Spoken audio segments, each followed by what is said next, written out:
အော်တိုကားမောင်းတာဂီယာချိတ်လေးပါနှင်းပြီးတွားရုံပဲလို့ထင်နေတော့ခမရတကယ်မားနေပါပြီဂီယာတစ်ခုချင်းစီရဲ့အသုံးဝင်ပုံကိုမသိရင်ကားကောင်းတစ်စီးကိုအလကားဖျအောင်မောင်းနေတယ်လို့ပါပဲဒီနေ့ကျွန်တော်ကအော်တိုဂီယာကိုပို့ပြီးစီစားတတ်အောင်ပို့ပြီးဘဲကင်းအောင်ဘလို့မောင်းမလဲဆိုတာပြောပြပေးမယ်တစ်ဖေးပါကင်ဂီယာကားကိုလုံးဝရပ်နာတဲ့အခါမှာသုံးပါတယ်သူကဘိန်းတွေကိုမရွေ့အောင်လောက်ချပေးလို့ကားလိမ့်မသွားအောင်ကာကွယ်ပေးပါတယ်နှစ် R reverse gear ဒါကတော့အားလုံးသိတဲ့အတိုင်းနောက်ဆုတ်တဲ့အခါသုံးကပါ3 N neutral gear load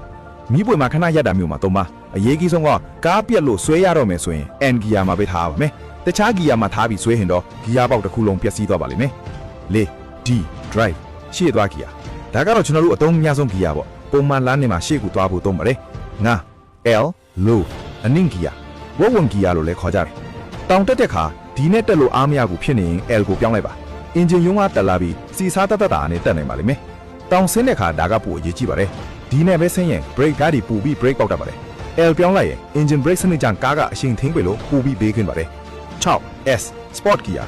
ကားတစ်စီးကိုကြော်တက်ချင်တဲ့ခါသုံးပါတယ် S ခလုတ်ကိုနှိပ်လိုက်ရင် engine ရှင်းကချက်ချင်းတက်လာပြီးလင်းလင်းမြန်မြန်ကြော်တက်နိုင်မှာပါကြော်ပြီးရင်တော့ဒီကိုပြန်ပြောင်းဖို့မမေ့နေဘူးနော် S မှတစ်ချိန်လုံးထားရင်စီစားအေးလားမျှလို့ပါကဲအခုဆို auto gear အကြောင်းအစုံသိသွားပြီဆိုတာပိုပြီးစမတ်ကြကြမောင်းနေနိုင်ပါပြီကားနဲ့ပတ်သက်တဲ့ဗဟုသုတတွေဆက်လက်လာဖို့ကျွန်တော်ကို follow လုပ်ထားပြီးဒီဗီဒီယိုလေးကို like နဲ့ share ပေးသွားပါဦးခင်ဗျာ